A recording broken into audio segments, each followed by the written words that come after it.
Now, an American citizen freed from more than a week of Russian captivity, now talking about his ordeal. Tyler Jacob, taken by Russian forces as he tried to flee Ukraine at the start of the war. And Phil Lipoff joins us now with the latest. Phil, good morning.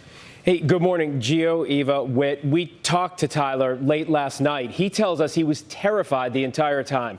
In a cell for 10 days, only a metal bed, a hole in the floor for a toilet. But the worst part, he says, was not knowing if and when he'd see his wife and daughter again.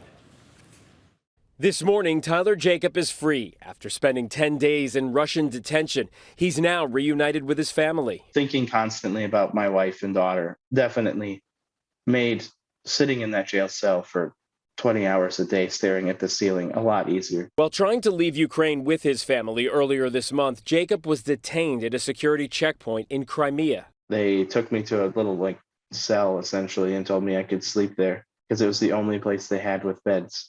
And then the following day, they took me to court. Separated from his family, he not only had to endure detainment, but also the uncertainty of not knowing where his loved ones were. It was an incredibly difficult circumstance mentally to try and stay positive through all of that. A Minnesota native, Jacob's parents enlisted the help of Minnesota Senator Amy Klobuchar, who approached the State Department and U.S. Embassy in Moscow. It is literally every parent's worst nightmare. He's in the middle of a war zone, has been taken captive, and they just wouldn't give up.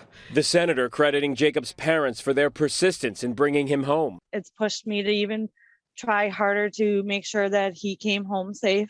There's been so much good in people that have came out and trying to get Tyler back home, people that have just showed up out of nowhere. After what seemed like many endless days and nights, a light at the end of the tunnel. So they were only allowed to detain me for 10 days in total. And I knew that all I had to do was finish up the 10 days that I had. And every day I kept looking at the time and I was counting down the hours. It was an undescribable feeling, but the closest thing I can say is probably winning the lottery. And while it remains unclear why Jacob was held, he's free. But other Americans still remain detained in Russia. Two-time Olympic gold medalist Brittany Griner in pretrial detention since her arrest last month at a Moscow airport. Former Marines Trevor Reed and Paul Whelan have spent years in Russian custody, now on charges their family and American officials say were fabricated by Russia in order to seize them as bargaining chips.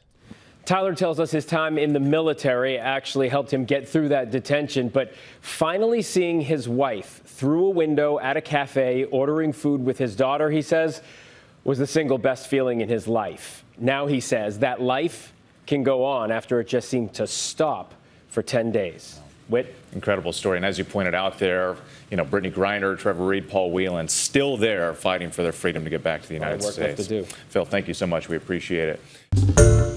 Hi, everyone. George Stephanopoulos here. Thanks for checking out the ABC News YouTube channel. If you'd like to get more videos, show highlights, and watch live event coverage, click on the right over here to subscribe to our channel. And don't forget to download the ABC News app for breaking news alerts. Thanks for watching.